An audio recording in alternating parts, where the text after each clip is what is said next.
You get back to Toronto after the 2 weeks. I get back to Toronto, and very shortly thereafter, Shep Gordon walks into the offices of Nimbus 9 because he wants that Guess Who sound for Alice Cooper, and Alice Cooper, one of the most hated bands in the world at the time. And I'm just so grateful that he did, because, he wanted Jack to produce. And when Jack looked at the pictures of these guys, these 5 creatures of indeterminate gender and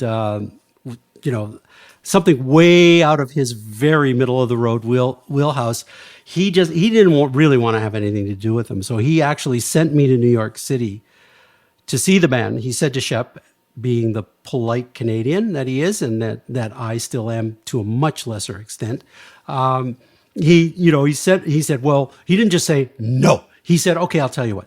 I'll send the kid. If the kid likes the band, then I'll come and see the band. And then Shep said, that's great. And he left. And then Jack looked at me and he said, get rid of them.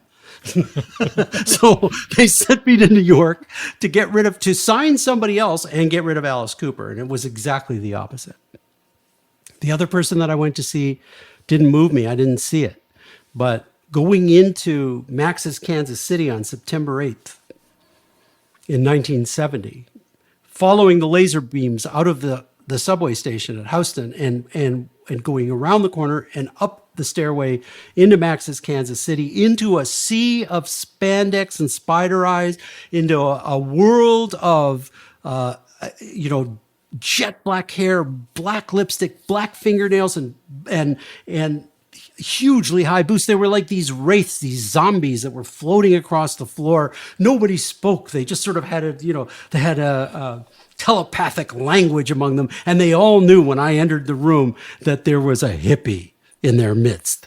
And this would not do, but anyway, they put me at a front table and I watched the show. It was beyond inspiring is an overworked word, but it was inspiring to me because I saw things there that I had never seen done on a stage. I'd never seen props and lights and sets being used in a rock and roll context like that. And particularly where everybody around was sort of so wraith-like and yet they all knew the words. And these were songs that had never been released.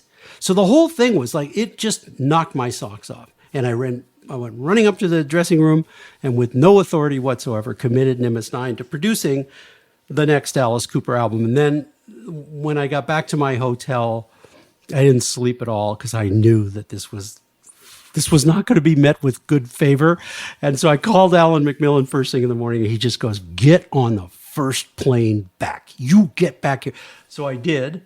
And I came running into the building, basically begging for my life. And then the first words out of my mouth, you don't understand. I said to Jack Richardson, of all people, you don't understand. This was not rock and roll. There were no t-shirts. There were no jeans. They had sets and props and lights and stuff. And everybody knew the words, spider eyes and spandex. And everybody looked the same. And it was amazing. And I finally got to the end and I just said, this wasn't rock and roll, Jack. This is the beginning of a cultural movement. We have to do it. And Jack said, enough already. He said, if you like it so much, you do it.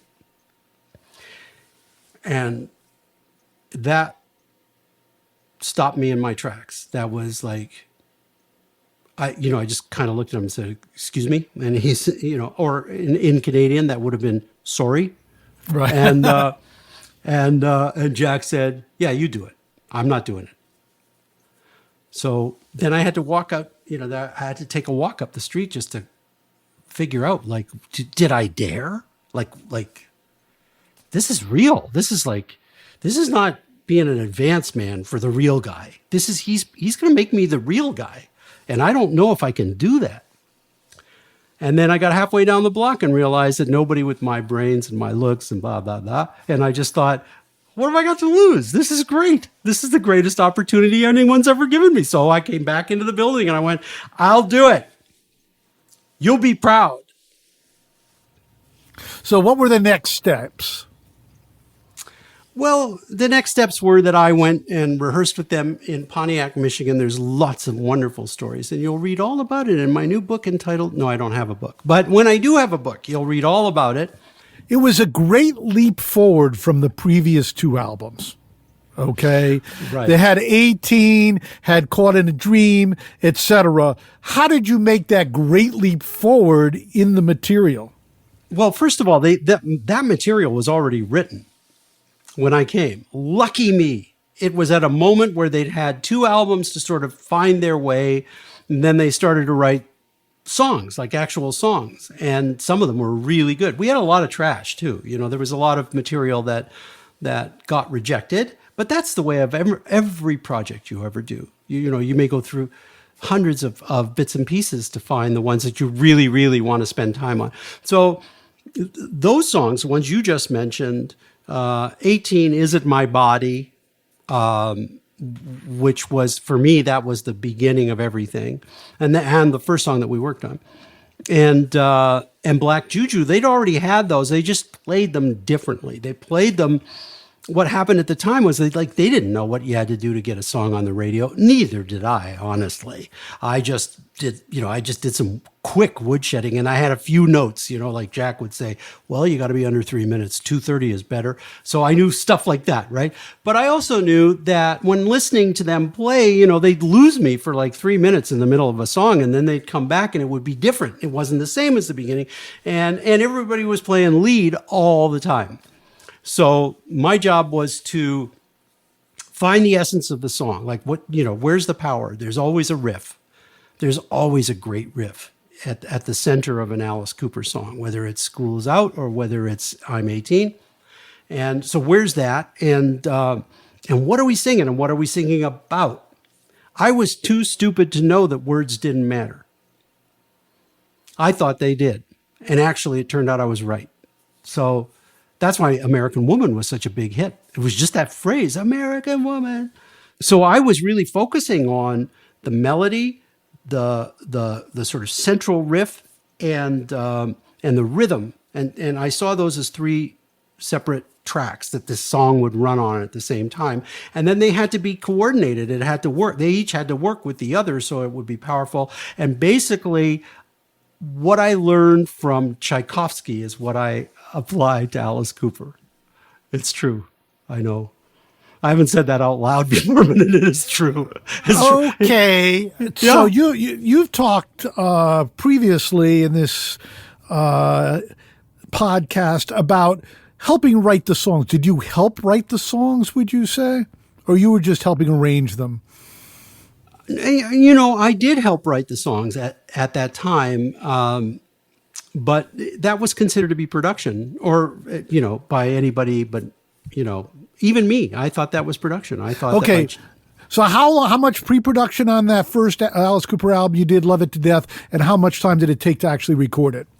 The pre-production period was probably in aggregate around 4 weeks, 3-4 weeks. Because we were slow and we were all just learning our craft, right? So it took me a little while to just find things. This begs the question: did you have to convince Shep and Coop that you could do it instead of Jack? Well, they kept saying, "Where's Jack? Where's Jack?" And I kept saying, "He's coming. He's coming, and he'll love this." And he did come. He came for the recording sessions. He was there in the studio and very much a presence. And instead of taking over the console and stepping up to the front and elbowing me to the back couch like we were doing before, he kicked me forward. And he would basically, he would like kick me in the ass, like literally. I would feel his foot when I was about to do something really stupid, or if I'd done something that was already really stupid. And then we had this engineer too called Brian Christian, who was like this big, muscle-bound, Southside Chicago guy. He looked like a hitman for the mob, and he talked like one too. And but he was a great engineer. He was a union engineer. This was a union house, so you had to be really careful. And once in a while, I would touch the console. He would slap my hand, literally. So on those first 4 songs, we did 4 songs to start because Warner Brothers was not convinced that this team could do this, and they didn't know me from Adam. And even though they got Jack Richardson, they weren't really sure what that meant. But then they heard the first 4 songs, and then we got the green light for the rest of the album. And a little bit of time passed between those first 4 songs and coming back to the studio, by which time I was feeling like, my ideas are not valueless. I think we're onto something here. So I started being more aggressive, not with the band, but with Brian and Jack. So one time Brian slapped my hand. Get your fucking hand off my console. And I said, it's a console, asshole. And I'm the producer on this project. If I want to touch the console, I'm going to touch the console. And he laughed. And he just gave me the biggest bear hug of my life. And I was in. Okay, now I'm in the club. And then it was okay to touch stuff. So the actual recording, the question about the recording, it took us in total 3 weeks to record and 18 hours to mix. 18 hours. Yes, nonstop. That's a different. Okay, the record is done. Do you think you have something? Oh yeah. Well, listen, what do I know? This is my first album, right? I loved, I was just in love with myself. I made it. I survived for openers. And secondly, like some of the songs were stuck in my head. And also some professional people who do that for a living looked at me and said, that's really good. And all of that combination of stuff made me feel like this is good. This is going to work. And then I'm 18 gets broken out of Windsor, Ontario on CKLW, the Big Eight, Rosalie Tremblay, who was the most important music director in radio in North America, believe it or not, because coming out of Windsor, Ontario, they beamed into the Detroit Metroplex. They had a massive audience, and Alice Cooper's a Detroit band, and Shep was really smart and sent a limousine across the border to go pick Tim, her son, who later worked for me, by the way, when he grew up. But that's another story. So he went and picked Tim up by limousine from school and brought him home and gave him the single to give his mom. And Tim and his sister played it, and they fell in love with it. They were the ones who said, Mom, you got to play this record. And that's how it happened. From that point on, we were golden.